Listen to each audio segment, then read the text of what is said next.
Director puri Jagannadh కు lunch break ముగిసింది. ఉదయం విచారణ అనంతరం సిట్ అధికారులు భోజన విరామం ఇచ్చారు. గంట బ్రేక్ తర్వాత రెండో దఫా ఎంక్వైరీ ప్రారంభమైంది. ఉదయం 11 గంటలకు ప్రారంభమైన విచారణ 2 గంటల పాటు సాగింది. 40 నిమిషాల పాటు పూరి తన వాదన వినిపించారు. జగన్ బ్యాంకాక్ పర్యటనలపై కూడా అధికారులు ఆరా తీశారు. రెండో సెషన్లో పూరిపై మరిన్ని ప్రశ్నలు సంధించే అవకాశం కనిపిస్తుంది. మార్నింగ్ సెషన్లో కెల్విన్ తో పరిచయం, డ్రగ్స్ ముఠాతో సంబంధాలపై ఆరా తీశారు. ఇప్పుడు పూరి చెప్పిన సమాధానాలు బేస్ చేసుకుని మరో రౌండ్ ప్రశ్నలు కురిపించనున్నారు.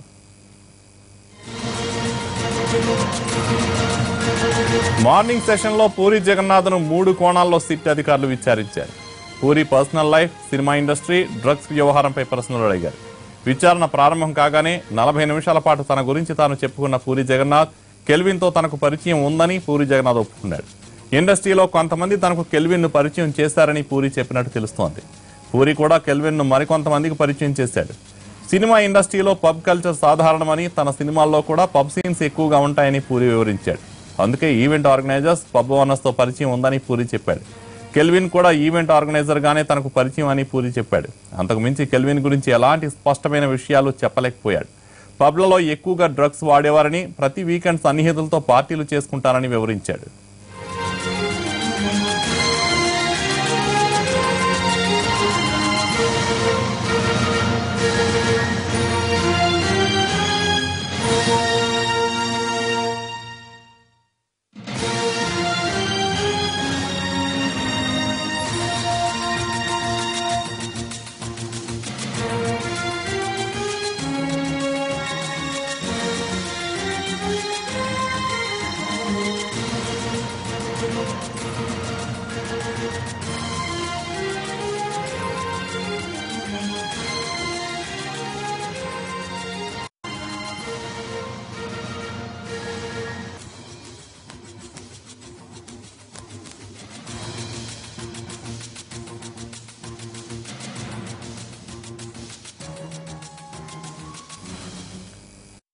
ఓవైపు పూరి జగన్నాథ్ను అధికారులు ప్రశ్నిస్తుంటే, మరోవైపు ఆయన కొడుకు ఆకాష్, తమ్ముడు సాయిరాం శంకర్తో అక్కడున్న వారు సెల్ఫీలు దిగడం ఆసక్తి రేపింది.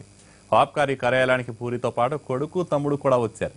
ఎంక్వైరీ ప్రారంభమైన తర్వాత బయట ఉన్న వీరిద్దరితో అక్కడ ఉన్న స్టాఫ్, అవేర్నెస్ క్యాంపుకు వచ్చిన విద్యార్థులు సరదాగా సెల్ఫీలు దిగారు.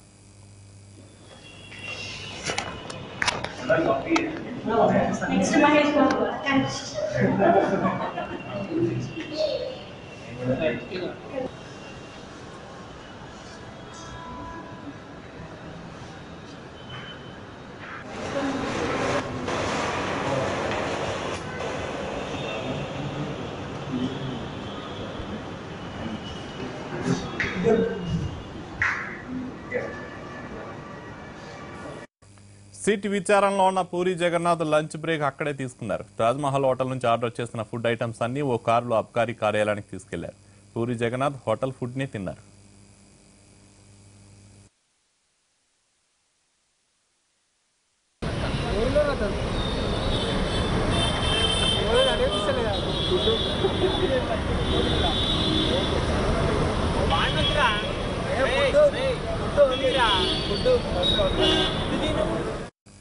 డ్రగ్స్ కేసులో పూరి జగన్నాథ్ ఇంట్రాగేషన్ కొనసాగుతోంది. ఈ విచారణ తర్వాత పూరిని నిందితుడిగా చేరుస్తారా, ఎలాంటి చర్యలు తీసుకునే అవకాశాలున్నాయి అనే అంశాలపై అందరిలో ఉత్కంఠ నెలకొంది. దీనిపై రిటైర్డ్ పోలీస్ అధికారి అలీతో మా ప్రతినిధి రాధాకృష్ణ మరిన్ని వివరాలు అందిస్తారు. డ్రగ్స్ కేసులో కెల్విన్ అరెస్టు తర్వాత ఒక తెలంగాణనే కాదు, దేశం మొత్తం కూడా సంచలనం సృష్టిస్తున్న కేసు. ఇందులో ప్రధానంగా సినిమా ఇండస్ట్రీకి సంబంధించిన వాళ్ళు ఎప్పుడైతే వాళ్ళ పేర్లు వెలుగులోకి వచ్చాయో అప్పుడే కేసు మొత్తం కూడా సంచలనంగా మారింది. అసలు ఎన్డీపీసీ యాక్ట్ ప్రకారంగా ఇప్పుడు పూరి జగన్నాథ్ విచారణ కొనసాగుతుంది కాబట్టి కేసు ఏ విధంగా ఉండబోతుంది, ఒకవేళ అధికారులు దర్యాప్తు జరిగిన తర్వాత ఏ విధంగా కోర్టులో అతను చేసిన నేరాన్ని ప్రూవ్ చేయగలుగుతారు, జడ్జి ఎంతవరకు సాటిస్ఫై అవుతారు, దీనికి సంబంధించి మనతో మాట్లాడడానికి police officer, retired police officer ఉన్నారు. ఆయన గతంలో ఇలాంటి డ్రగ్స్ కేసులు పట్టుకున్నారు, ముద్దాయిలను శిక్ష పడేలాగా చేశారు. ప్రస్తుతం ఈ కేసు ఏ విధంగా ఉండబోతుంది ఒకసారి అని అడిగి తెలుస్తాం. మీరు ఎన్నో కేసులు చేశారు సార్, ఇప్పుడు ఏంటి, ఏ విధంగా ఉండబోతుంది, మీరు ఇప్పుడు చూసారు ఈ కేసు ఏ విధంగా ఉండబోతుంది, పూరి జగన్నాథ్ విచారణ తర్వాత ఏ విధంగా ఉండబోతుంది? ఇప్పుడు జనరల్గా మనం పూరి జగన్నాథ్ గారి విషయం కాకుండా జనరల్గా ఎట్లా ఉంటుందంటే, పేదవాడేం నాడు సారాదాకి మత్తు తీసుకుంటాడు, మామూలు మీ పొట్టోళ్ళ వాళ్ళు ఏంటంటే యావరేజ్గా ఐఎంఎల్ తాగుతారు. బాగా డబ్బున్నోళ్ళు, సినిమా యాక్టర్లు వీళ్ళంటే డబ్బున్నోళ్ళు, ఇంకా రాజకీయ నాయకులు డబ్బున్నోళ్ళు, వాళ్ళు ఏంటంటే డ్రగ్స్కి అలవాటు పడతారు. డ్రగ్స్ అంటే ముఖ్యంగా మనం తెలియదు ఏముంది, ఇప్పుడు ఓపీఎం ఒకటి ఉంది, తర్వాత బ్రౌన్ షుగర్ ఒకటి ఉంది. ఈ రెండు మనకి మెయిన్గా ఇక్కడ దొరుకుతూ ఉన్నాయి. తర్వాత గంజాయి ఒకటి. గంజాయికి మీకు తెలిసిన విషయం ఇది. ఇవేంటంటే కడుపు నిండకుండా ఖర్చుతో కూడుకున్నటువంటి వ్యవహారం. ఓపియంగా ఏంటంటే నోట్లో కొంచెం పెట్టుకుంటారు, గంటల తరబడి ఉంటుంది. అది నిదానంగా మత్తు వస్తుంది, వాళ్ళ పని వాళ్ళు చేసుకుంటూ పోతారు. ఇక జనరల్గా ఎన్డీపీఎస్ గురించి నేను చెప్పాలేంటి ఏంటంటే, ఒక ముద్దాయిని మనం అరెస్ట్ చేసి మేజిస్ట్రేట్ గారి ముందు పెట్టేటప్పుడు చాలా ప్రొసీజర్ ఉంటుంది. అక్కడ మీరు ఏమాత్రం ఒక ప్రొసీజర్ కనుక ల్యాప్స్ అయినట్లయితే ఆ కేసు పోతుంది. అది ఎందుకంటే డ్రగ్స్ అనేది నీ జేబులో ఒక 100 గ్రాములు ఓపియం దొరకవచ్చు, నేను అది నీ మీద ఫాల్స్ కేసు కింద పెట్టవచ్చు. అట్లా కాకుండా ఈ ముద్దాయిని మేము ఈ మనిషిని పట్టుకునేటప్పుడు ఒక ఇద్దరు గెస్టెడ్ ఆఫీసులు తీసుకురావాలి. మేము ఫస్ట్ సార్ ఈ మనిషి మీద మాకు అనుమానం ఉంది, ఫర్ ఎగ్జాంపుల్ పూరి జగన్నాథం మీద అనుమానం ఉంది, ఆయన కారు మేము ఇది చేయాలా అని మేము ఇద్దరు మనుషులు మేము గెస్టెడ్ ఆఫీసులకు ముందు తెలియజేస్తాం.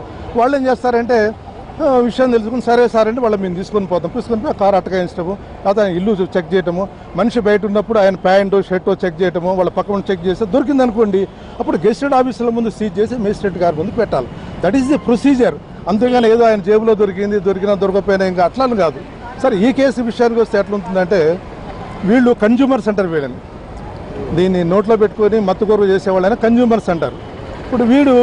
ఇప్పుడు సెల్లర్ వాడు పర్చేజ్ చేస్తాడు, పర్చేజ్ చేసి వీళ్ళకి ఇస్తారు. ఈ కన్జ్యూమర్స్ ఏం చేస్తారంటే, ఎప్పుడైనా సరే మనం గుర్తుపెట్టుకోండి, మందు తాగేవాళ్ళు కానీ పార్టీ చేసుకునేవాళ్ళు కనీసం 5-6 లేదు ఎవడు మందు తాగడు నాకు తెలిసినంత వరకు. అదొక మజా. ఇళ్లల్లో కూడా మందు తాగరు. ఇది కూడా అంతే. డ్రగ్స్ అనేది ఒక చోట కూర్చొని పార్టీ చేసుకుంటారు. ఆ పార్టీ చేసుకునేటప్పుడు తలా ఎంత మింగి దాన్ని ఒక 2-3 గంటలు ఎంజాయ్ చేసుకుంటారు. కొంతమంది ఏం చేస్తారంటే బాంబో దీనివల్ల ప్రమాదం ఉందరా అని ఇడిచిపెట్టే పోతారు.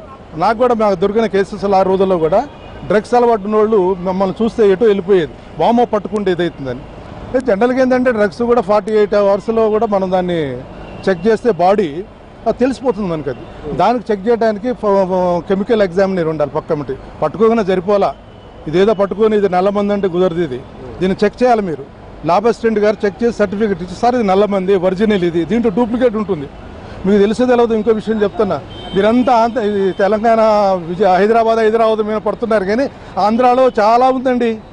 నెంబర్ 2 కల్తీ డ్రగ్స్ చాలా తయారవుతున్నాయి. విశాఖపట్నం కానీ విజయనగరం కానివ్వండి, మీరు ఎక్కడ చూసినా విజయవాడ ఏదైనా సరే అక్కడ కాన్సన్ట్రేట్ చేయాలి. ఇక్కడ మొత్తం ఇదే కాన్సన్ట్రేట్ చేస్తున్నారు. కానీ ఇప్పుడు ఈ కేసులో సార్ ఎన్డీపీసీ యాక్ట్ సెక్షన్ 67 కింద ఇతనికి నోటీసులు ఇచ్చారు.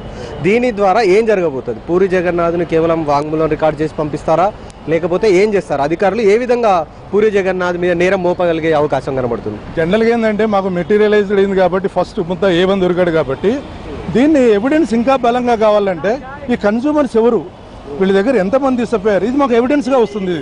వాళ్ళకి పనిష్మెంట్ పడుతుంది, ఎవిడెన్స్గా కూడా వస్తుంది. ఇది సార్ మేము కొన్నాను వాళ్ళు ఎవిడెన్స్ ఇస్తారు కదా, అది కూడా ఎవిడెన్స్ కింద చేసుకుంటాం. అంటే ఇప్పుడు ఈ పూరి జగన్నాథ్ అంశంలో ఎవిడెన్స్గా పూరి జగన్నాథ్ ఉంచుతారంటారా? దీంట్లో ఆయన రియల్గా ఆయన దగ్గర తీసుకుని ఉంటే అది ఎవిడెన్స్లో పెట్టే అవకాశం ఉంది. ఎందుకంటే ఇప్పుడు అతను క్లయింట్ పేరేంటి కెల్విన్ ఉంది కదా, కెల్విన్ తప్పుకునే అవకాశం లేదు, కానీ ఇంకా స్ట్రాంగ్గా ఉంటుందన్నమాట నేను చెప్పేది. ఇతను కూడా దాంట్లో ఇన్వాల్వ్ అవుతుంది. ఏం దగ్గర తీసుకుని ఎంతమంది పోయారో వాళ్ళు కూడా అవుతారు. సినిమా యాక్టర్లు ఉన్నారు కదా, దే ఆర్ ఆల్సో ఎలిజిబుల్. అందరినీ కూడా ఎవిడెన్స్ కింద పెట్టే అవకాశం ఉందనేది మీరు చెప్తున్నారు అంతేనా? ఎవిడెన్స్ కింద కూడా పెట్టొచ్చు. దాంట్లో బలమైనటువంటి కారణం ఏమైనా ఉంటే మట్టికి దాన్ని కేసు ముద్ద ఇది అవుతుంది వాళ్ళకి.